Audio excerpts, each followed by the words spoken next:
today is not about Esther because it's about Heidi, my Mk2 Escort.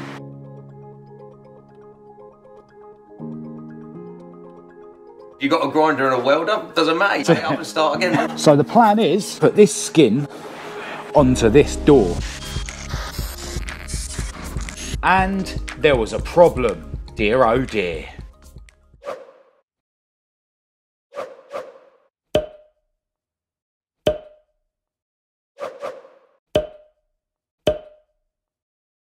Today you join me from Inky's Autos in West Drayton, and I've come down here in Esther, my ST170 powered Mk2 Escort. But today is not about Esther because it's about Heidi, my hearing aid beige Mk2 Escort. Now Heidi isn't here, but her two passenger side front doors are, and I'm planning to turn those two doors into one usable door for Heidi. If you're a regular viewer of my content, click the like button now because it's a huge help. Alternatively, if you're new to the channel, click subscribe now and welcome. I'm Marcus Hayes, and today we're going to hopefully end up with a complete body shell for Heidi.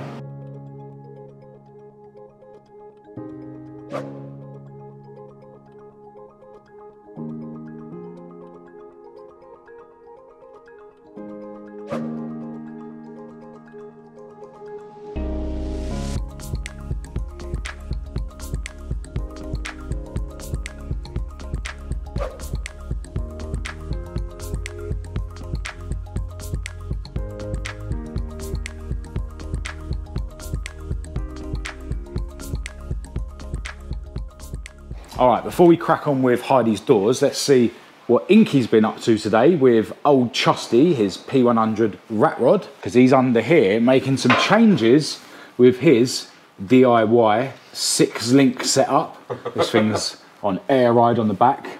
Very clever stuff going on here, all created by the man himself. Scratching my head today. Do you want to explain again what the issue is and what you're trying to achieve? So when I made this, about a year ago, I wanted to put airbags on it because it had never been done before, so that's the option that I went for. Unfortunately, what it done is it stiffened the back up so much that it don't go sideways anymore, and we all have these old motors to go sideways, don't we? So now I have the shock absorbers that are standing up straight, and I think that's where I made the mistake, because as I go into a corner now, it tends to skip across the road and don't go sideways.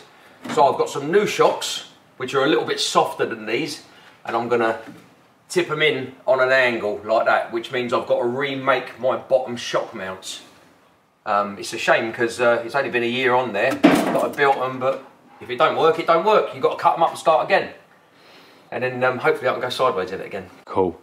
Also, another thing you were telling me about earlier, which I think is pretty interesting, because this 6-link setup is obviously adjustable with these things here, you've been working on, what's it called, the pinion angle, yeah? Yeah. So essentially the angle of your diff was wrong, and you think you've corrected that now? Hopefully, yeah. I was getting to about 65 miles an hour and above, and it was just vibrating. The whole truck, even through the accelerator pedal and everything's vibrating. So I've done some adjustment. Hopefully that's sorted the problem, but yeah, the next drive out will tell. Yeah, that's it. Proof in the pudding is in the tasting. Yeah, definitely. Yeah, if the thing is, because I've got ride height adjustment through a switch on the dashboard, I could literally bomb down the motorway 65 and play around with it so it lifts it up and down, and then what it does is it changes the pinion angle. I could have tried that, but yeah, I just thought I'd come in and adjust them and angle finder on the pig's head, if you like, and yeah, try and straighten it all out. So am I right in saying that when the air ride adjusts, it potentially adjusts the angle, yeah? Yeah, because there's only one adjustment on the bottom of this. So if you imagine from these 2 points here, when you adjust that, it does this with it. Right. Which will naturally put the diff, the nose of the diff down or up. Yeah. So when I deck the air right out of it, the front of this diff pretty much just faces the floor. It goes right down, which then puts the UJ right out of shape. Yeah. So I think it was pointing too low. So that's why I've done the adjustments today to bring it up to try and level out the prop somewhat and straighten out the UJs. Yeah. So essentially you have to sort of set all this right at the height you're driving it, yeah? Yeah. Because when you deck it or whatever, it's all like out of whack sort of thing. Yeah, you can't drive it when it's all decked out. Yeah, throw it all out of whack. But before I took all the leaf springs off and the axle off to build all this, I'd done so many measurements. I measured absolutely everywhere so I could put it at ride height from standard with the leaf springs on it. Yeah. And that's how I set it. But I don't know, over time things relax a little bit, I suppose. And yeah, so it's a time to readjust stuff. And as I said, the shocks, I've done that wrong. I know I've done it wrong, but it's trial and error, isn't it? That's it, man. We make it up as we go along. If 100%. It's wrong, we redo it and go again. Yeah, if you've got a grinder and a welder, doesn't matter. Nah, that's it. Up and start again, don't you? Nah, it's cool, man. But yeah, as I mentioned earlier, good to see old Trusty getting some love. Yeah, definitely. But yeah, I think all this stuff's really interesting anyway. It's filthy. It needs cleaning. Nah, really cool. It's good. All right, I'm going to get out your way and hopefully not mess up what I need to do. All right, so essentially what I've got is one door that's got a decent frame on it. You know, this is all really good. Not a lot of rust going on, bit of surface, but you know, nothing major. But the skin is mullered. There's just, I mean, you can't see it so much now because it's got a matte primer on it, but all this is just dented. There's hundreds of dents in this skin, all over here, all over here. So this would need a ton of filler to make it look anywhere near presentable. But over here, I've got a door that's got a really good skin. This was one of the doors that came with Heidi, whereas that one was actually fitted to her. But yeah, this skin is really, really good, apart from the bottom of it, where they usually rust. But the frame on this door is really bad. If I just tip it up.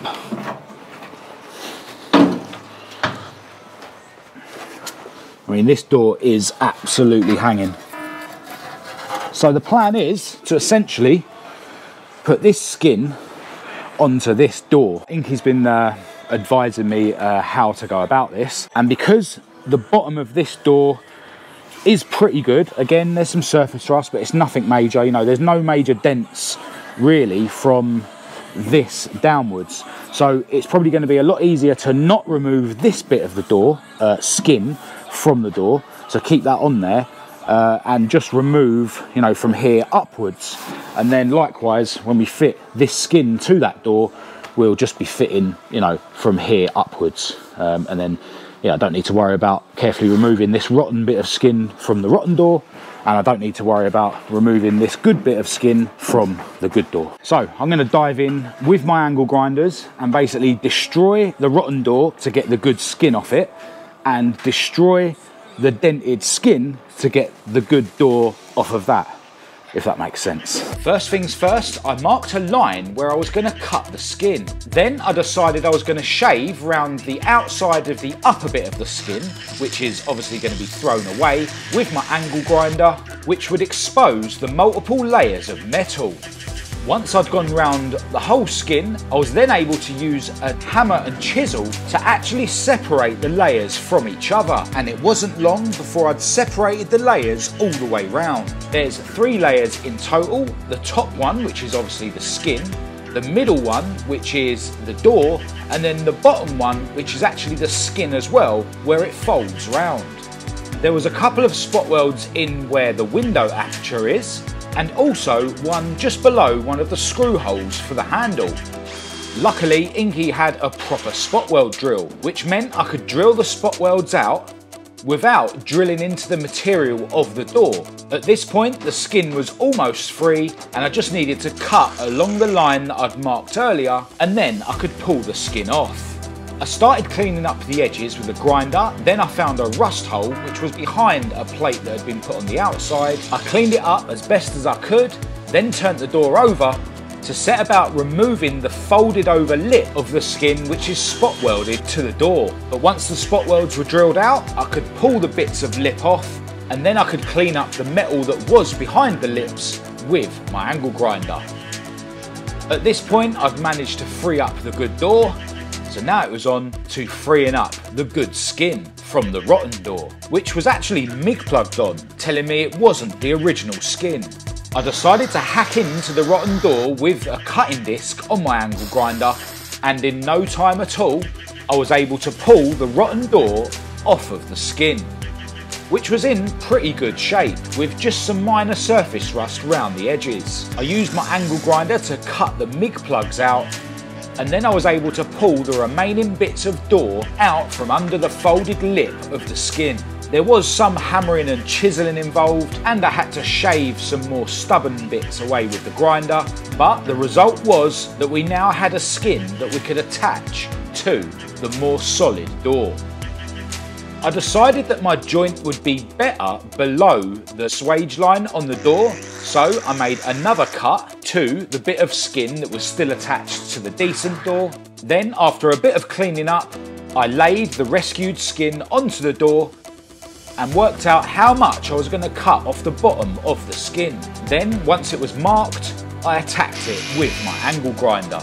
The two pieces wouldn't actually go together properly because the lips weren't folded out enough, but at this point I could at least see that what I was trying to achieve actually might work. Alright, I've been on this for many hours in between chatting, but I'm definitely getting somewhere. Over here we've got the rotten door frame and the dented up skin. You would have seen that I sort of changed my mind with regards to how much of the dented skin I was going to cut off, so you've got that extra bit down there. And yeah, over here we've kind of got a whole door. But yeah, this has actually gone way better than I was expecting. Move this out of the way. And yeah, with regards to the door, there's a bit over here which I may weld up, I'm not sure. May just slap some sealer in it. Dodgy bits over here. But yeah, made a couple of little mistakes when I was taking the skin off. Got a bit of a slit there, but that can easily be sorted. But yeah, this door is in really good nick. There's a bit down here where it's been repaired at some point in the past. So yeah, now the skin's off, I can obviously clean that up a bit better. But yeah, this is looking pretty good. I'll give you a look of the inside of the skin I'm going to be keeping. It's been coated in something at some point, and this wasn't the original skin because it was MIG plugged on rather than spot welded on. But yeah, managed to get it off. And yeah, these lips, I'm definitely going to have to sort of pry them open a bit more to get this skin onto that door, and then that's going to give me a chance to clean out any surface rust around the edge, yeah, which there is quite a lot of. But yeah, basically because I wasn't able to do this job today, it is going to go into another day. It's going to give me a chance to clean things up really decently before I attempt to weld this skin onto this door. Now, Inky's been super busy on the P100. We'll get to see his new ideas on the rear suspension another day when it's all finished. But for now, my beautiful girlfriend Kat has come down in my van that we like to call Lenny, so that I can actually take these bits of door back to my garage and yeah, crack on with this in a couple of days. And you'll be able to see that after this. If you're a petrol head like me, then you need to check out petrolheadstyle.com. At Petrolhead Style, we supply car-themed products to petrolheads all around the world, with designs inspired by the greatest cars that have ever existed. We have t-shirts, hoodies and sweatshirts in a wide range of colours and in all the sizes. We have 7 different styles of mugs, and we have stickers and magnets. All our designs are professionally drawn by our team of talented artists, and all our products are premium quality. And we're always adding new collections to our website, so head over to petrolheadstyle.com now to check out all the bits we have on offer. And while you're there, join up to our mailing list so that you can be kept up to date with all new releases, benefit from exclusive discount codes that we send to our mailing list subscribers, and be entered into all future competitions to win free Petrolhead Style products. Style for petrolheads, by petrolheads, Petrolhead Style. Hello, you join me at the end of an afternoon here round at the garage, and it's actually been nearly a week since I was at Inky's Autos. Since then, I have filmed another video on Heidi. Definitely go and check that out if you haven't already. Got to send a huge thanks out to Inky for letting me utilise your knowledge, advice and facilities. I will of course leave Inky's Autos links in the description. If you're anywhere near Uxbridge and you need a decent mechanic, Inky's Autos is the place to go. All right, so today I've been been cleaning up these bits of door off camera with the skin. I've opened up this folded lip a little bit all the way around, which meant I could get in there with the wire brush and the drill and clean out any surface rust. And yeah, I've hit this with the epoxy primer from my friends at Kent Europe, except where I know there's going to be MIG plugs. And in those areas, I've hit it with the weld through primer from my friends at BODICRAFT in Watford. I'm not going to bother stripping the whole of the middle of the inside of this door skin. It's been coated with some sort of protection which will keep it rust free, so that's absolutely fine. I will though need to clean up where these trim holes are because I'm going to weld those up. But yeah, the skin is pretty much ready to slide onto the door. The door, again, around the edges, I've been cleaning things up, hitting it with the epoxy primer or the weld through primer where needed. But what I've mainly been doing today is digging out this area, which was pretty rusty. We found this bit when we was at Inky's, and I did notice this bit, but didn't think it was going to be as bad as it is. There is literally holes that lead through. This has had a repair at some point around here, much like this has, and yeah, this is going to need to be welded up. I have decided I'm going to weld this up as well instead of just filling it full of sealer, even though there's no holes that actually go through to the outside. There's a little bit there and a few holes here, and I think this bit I'm actually going to just throw a bit of sealer in, and yeah, I'll be able to clean up there and throw a load of sealer in that bit when I come to paint strip, bare metal the other side ready for paint. But yeah, I decided to bare metal these areas as well because they're quite hard to get to when the skin's on. Similarly over here, and there was a few welds that have been put in down here which I've ground down a little bit and I've hit with the epoxy primer. I don't know if that's had a repair on the outside maybe as well, I don't know. But yeah, this has been pretty time consuming, and yeah, this is just another one of them jobs that's growing. The longer I spend on it, the longer the job is getting, but it is what it is, and I'm enjoying diving into this. I've certainly never tried to restore a door before. Now, before I go today, I do want to see if I can sort all this mess out, and I've actually already made up some plates, so let me lay them in place and I'll show you what I've come up with. All right, so I've changed my mind about this bit. Just going to weld in this little plate here because yeah, there is a hole that goes through to where the hinge is, so that will go there. Got this crazy plate to cover that hole, and then over here I've made it up in 3 different plates. So this main one here sort of curves around like that, and I've made sure that I've got a couple of holes for MIG plugs just so that this actually does attach to here, because that is the actual hinge plate. So yeah, if that ties into there, that'll be sweet. And then yeah, made this little bit up to fill the gap at the bottom there with a couple of tabs on it, so that at least I can somewhat weld this to this piece, and then this bit goes over the top because we've got a couple of holes here to fill. So yeah, I know this is a bit crazy, bit of a mess, but it doesn't matter, the skin's going to cover it. Yeah, I just need something that's going to fill the holes, and this is very much going to be a whack and tack job. Not going to be seam welding it all the way around at all. Literally want to get a few tacks on each one of these plates, and then it's just going to get smothered in sealer, and when the door skin's on you won't see it. So fire up the generator and see what mess I can make of this. With the first piece held in place with a G-clamp, I just started whacking and tacking, and things were going really well until I found an area where the metal was just a bit too thin. I decided to add a little triangular piece which I held in with some scissors and welded from the outside. Then I just carried on tack welding the pieces in that I'd already made earlier. It wasn't looking pretty, but this will all be hidden by the skin anyway. And with the final 2 pieces welded in, I just hit the welds with the wire brush on the drill just to clean them up a little bit.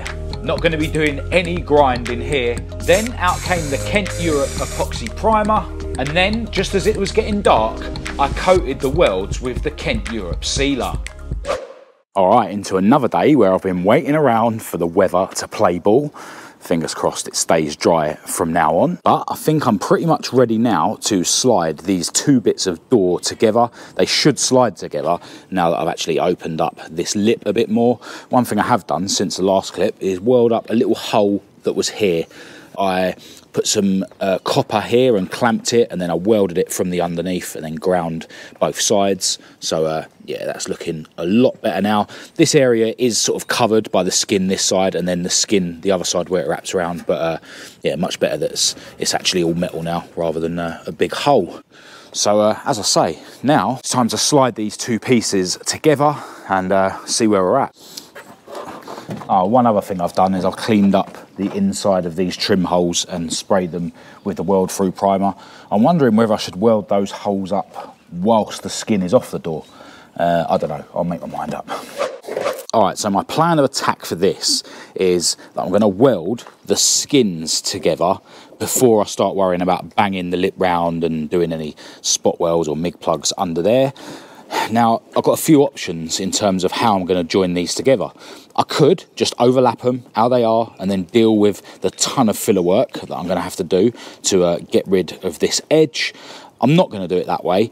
The other option is, of course, to cut them super accurately and then just butt weld them together, which I'm not confident enough to do. Another option would be to use the joggler tool, which I did purchase, but it broke while I was testing it. And what that joggler tool does is it puts like a kink in the panel, so then this could like slide underneath this one, and then, you know, it would be flush, but they would be overlapped, if that makes sense. But the way I'm going to do it is going to give me the benefits of butt welding it with the simplicity of overlapping it. And yeah, it's a technique that I've used on the channel before when I welded in one of the patches on Heidi's rear quarters. So I'm essentially going to weld in a strip of metal first to create a flange. And I've got a strip of metal here that I can use, which is part of this skin. And this was actually cut for me by Inky with his guillotine. So yeah, we've got a nice straight edge. And basically, I'll weld this in first. And Inky actually cut the ends off this as well, so it's exactly that length from there to there. So yeah, this will slide in, and I'll drill some holes in this skin beforehand and just MIG plug through those holes so that this is attached to this. And then we'll put the skin on. I need to cut the skin so it's exactly right. And yeah, it will be basically butt welded. So the skins will be welded together. They will also both be welded to this. So I think it's going to be stronger. It's going to be easier for me to weld because it doesn't, you know, if that skin isn't exactly the right length, you know, if it's in places, there is a bit of a gap, there's still this metal there. So you're not going to blow holes, etc., etc. And I think doing it this way will mean that I won't necessarily need to have a continuous weld all the way along. I could probably have a stitch, leave a gap, stitch, leave a gap, stitch, leave a gap, which means I'm going to put less heat into it, which means I might end up with less warpage, which means I might end up doing less filler work. So I think this is the easiest way to do it. So let's go. With the skin laid on top of the door, I lined things up by making sure that the swage line in the skin lined up with the kink in the door. I clamped the skin onto the door with 2G clamps, then picked a spot where the skins overlapped to mark my cut line. I carefully cut through both skins along my line, then took extra care to remove the piece of the grey skin without damaging the door itself. With the pieces slid together, everything was looking good, and it was time to drill some MIG plug holes. Then, once I'd cleaned everything up, I set about MIG plugging my strip of metal in. Next, I set about cleaning up the metal around my trim holes to prep them for welding. I decided to put the welds on the inside, so I held a piece of copper on the outside and MIG plugged them up. Then, once I'd cleaned up the edge of the skin, it was time to make the skin and the door together permanently. I did my best to keep moving around so that I didn't get any one bit of the door too hot, because this can cause warping. Warping from heat is the least of my problems though, as you'll hear in a minute. Once I've got the welds ground down, I flipped the door over and started cleaning up the lip where the skin folds round. Then I masked the areas that I knew I was going to MIG plug and sprayed on some epoxy primer. I repeated those processes for the hinge side of the door, and whilst the primer was drying, I added the necessary MIG plugs inside the door aperture and also near where the handle goes.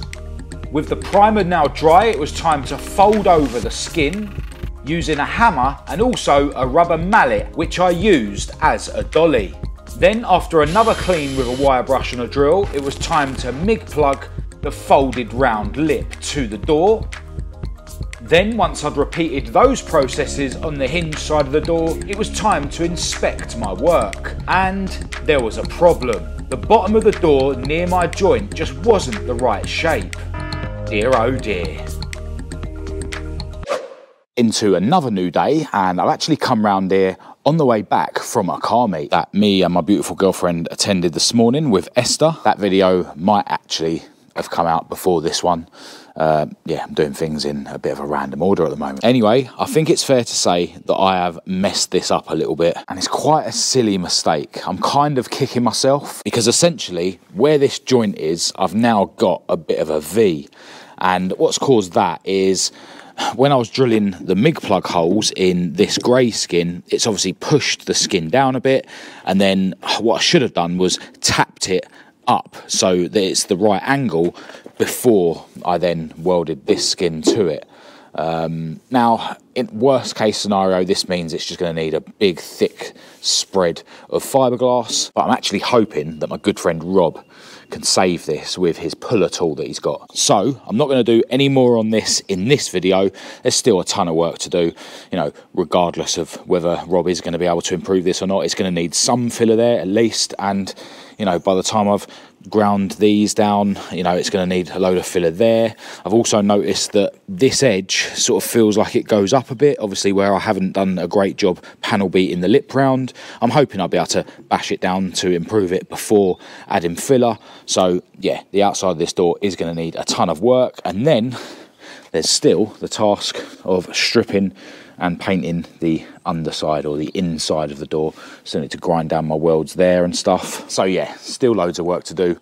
I'm chuffed that I was able to sort of try and nearly build a door out of scrap metal, but I'm kind of kicking myself a bit that I have messed it up. But you know, you live and you learn. And ultimately, now that this thing is set to be a bit of a drift toy, I'm not going to cry over little things like this. And as I say, overall, I'm just pleased that I had a go at doing something with my MIG welder that I've never done before. So stay tuned to the channel to find out if we are or aren't going to be able to improve this mess. But for now, I'm going to end this video here. Massive thanks to everyone who's tuned in. Do give it a thumbs up if you thought it was any good. Alternatively, feel free to give it a thumbs down if you didn't. Check the links in the description to follow me on social media. I'll leave my email address down there for anyone who wants to contact me, as well as a link to my website and the Petrolhead Style website. Definitely go and check out both of those. Huge thanks, as always, to my patrons for your ongoing support. But other than that, until next time, thanks for watching.